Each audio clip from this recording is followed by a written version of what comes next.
What we don't want for you is you to be 50, 60, 70 years old and have no money in the bank and have no retirement savings because you have given all your money along the way to your children. Because the thing is, when you take care of you first, then you're better able to bring your best self to everyone else. It's always a little awkward, this one. Yeah, love and money. Yeah, it's not it's not a great combo.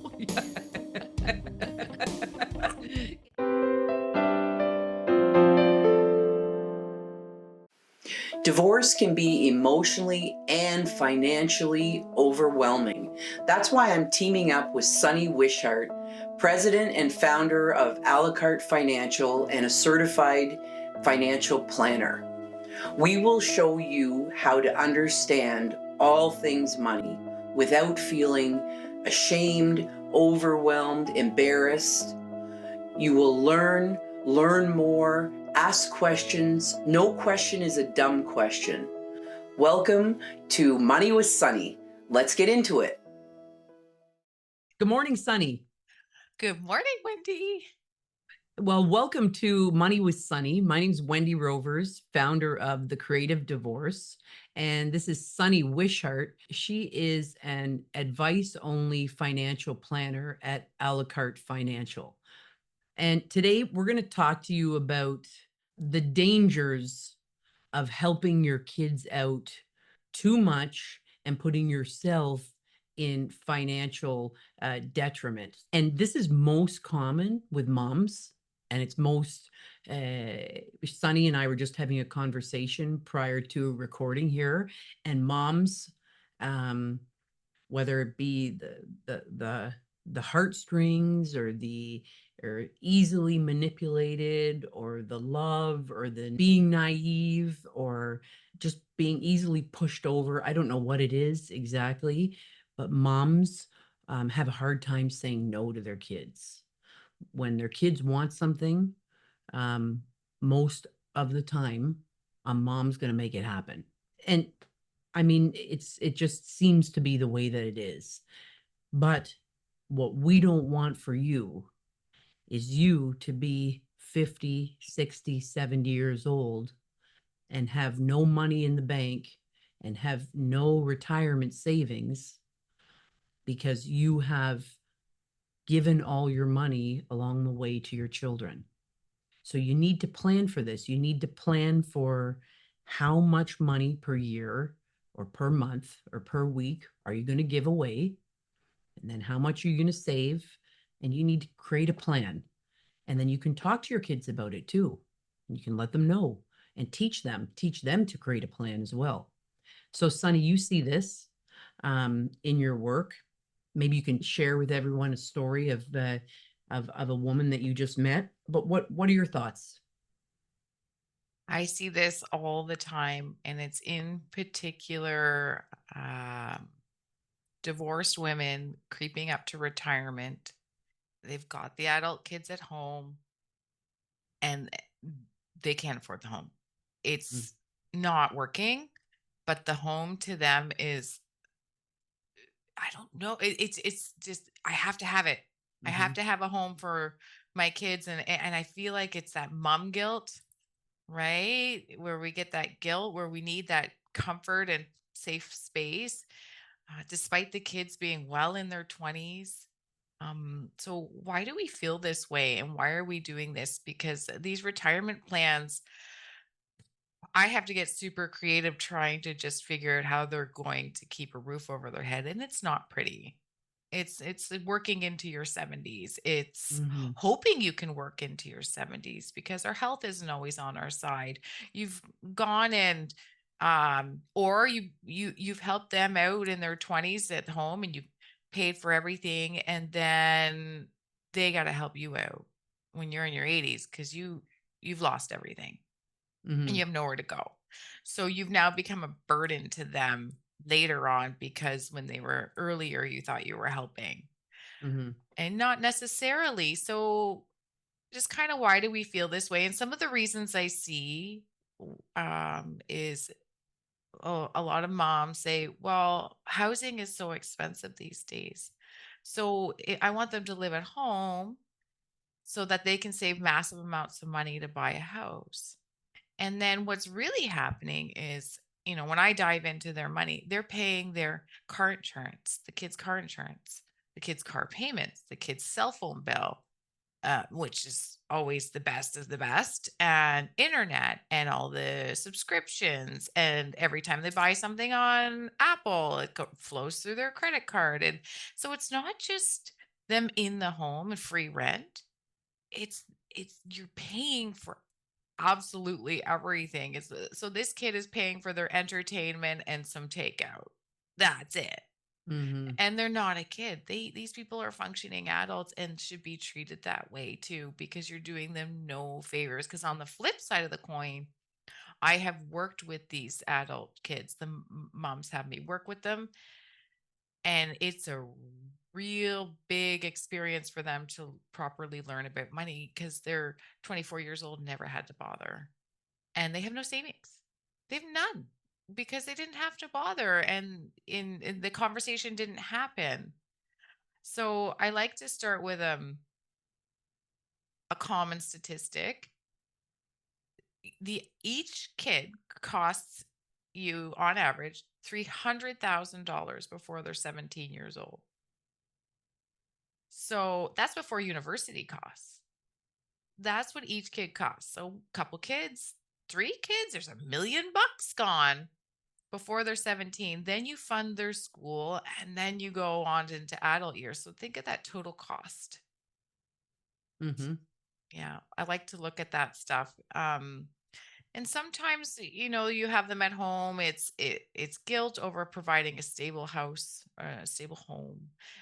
Sometimes it's cultural reasons. The multi-generation in the home is just what you do in your culture. But we're going to have to sit down and figure out, like, is this working? Too many women I look at, it's not working. Mhm. You can only make so much on one salary. You can't support three adults. Mhm. Yeah. Yeah, and I mean, I'm guilty too. I mean, I have a bunch of kids, and I have a real tough time saying no when they want something, need something, and none of them take me or or what they've been given for granted. Uh, they're all great kids. I mean, I even push things on them. Here, I'll get this for you. I'll get that for you. I think it's just a innate mom thing, and it's interesting, the clients that I work with, transitioning through separation and divorce, most of the moms don't want to leave that home. As you mentioned, they're really fixated on staying in the home, and I think it's because they feel uh, ashamed and guilty that they have disrupted their children's lives enough. They don't want to disrupt their kids' lives anymore by actually having them move out of their family home. But kids are so resilient. I mean, you can make a home. Home is where you hang your heart. Home is four walls where you create memories and have fun and have good times. It doesn't have to be that specific place. It can really happen anywhere. So, what we want for you is I don't want you to financially devastate yourself because you think you need to stay in the home, or you need to buy your kids this or that, or you need to keep giving your kids this and that, or you need to keep supporting them for this many years. No, what you need to do first is take care of yourself, because the thing is, when you take care of you first, then you're better able to bring your best self to everyone else, and you'll earn actually that respect from your kids. Sure, they don't get what they want on a Tuesday. They might be a little pissed off, they might not love it, but overall you will earn their respect, that you have created a financial plan for yourself. And like Sunny, like you mentioned, you won't be a burden to them in the later years of your life. You'd be like, no problem, I've got this. But hey, if you want to take me on a trip, love to come, you know. But it's just so much healthier. And I think you can, and you pass that on to your kids. But I do understand the yearning to give, and just kind of make everyone happy and be there for them all the time. We're not saying this is easy, but what we're saying is you really do need to take care of yourself first. That is critical. So, Sunny, you mentioned many women come in to see you and they're paying for all their adult children's expenses. So, how do you stop paying for your kid's cell phone, the insurance, the gas? Where does it start? A conversation with your kids. Where does it start? How do you start to slowly say, listen, guys, this is what mom needs to do now so that she's going to be okay for the rest of her life financially? Where does it all begin? Yeah, there's a couple approaches. I do start with trying to figure out where is the kid at. Are they full time, gainfully employed? Because sometimes they're not. And then, well, what's going on there? Why do they think that's okay? And Yeah. I'm not going to tell them. I'm not here to tell you how to parent. I'm just here to lead you towards the solutions. Yeah. And sometimes they are. Most often, they're gainfully employed. Well, it starts by you can't afford to do this. You have to stop. So your conversation can be you need to teach them how to be good people in society. And that means paying for their own stuff in their own name. And that's how you go on and be a thriving individual in society. Yeah. If mom's always taking care of you, good luck finding a spouse or whatever. Mm-hmm. And for them to go, is that something you want them to do to their spouse? You want them to just grow up and be independent, and you're not teaching them independence. Mm-hmm. So I find the conversation kind of should start there. It's time for you to be more independent. It's less about me providing and you're killing me, kid. I can't afford you anymore. And it's Get out. more Yeah, that's right. Get out now. You have 1 week. because I get all the yeah, the eviction notice. I Yeah. get all the excuses like, well, their car insurance is so expensive because they're a young boy. Mm, So if I have them on mine, it's cheaper. Okay, but for how long? How long is that good for? And I get that. And it's like, well, they do pay me monthly sometimes. mhm. It's like, no, you can't sometimes pay your insurance in the world. If you're going to be driving a car, you are responsible for paying the insurance every month or for Mhm. making your car payments. Yep. So it's about just teaching them independence. And the whole side to that is you're going broke. So let's just get them moving forward in life and they'll be better. And you're teaching them good stuff. And you're probably going to learn along the way too. I learned Mhm. how to be financially better off. Mhm. That's right. I learned I learned how to say no to my child. Okay, that's awesome. I learned, you know, how to and I think moms, we typically give to our kids. And I mean, you hear this over and over again. We are the last person that we look out for, look after, as a mom. And you have to shift that. And if you're listening and you are creating independence in your children, you are talking to them about finances, they are pitching in for the bills. Awesome, that's great. You're really setting them up for a more financially successful future. um, and then if you're on the other side of the coin and you're kind of giving everything that you've got, well, you can slowly start to have these conversations with your kids, and in the interim, just make sure that you're not going broke Mhm. and that you're not losing everything just so you can have some fun with your kids or give them what they want. Or you have to learn how to say no and have some adult conversations. They're turning and they are adults now. Yeah. All right. Well, we've covered a lot here.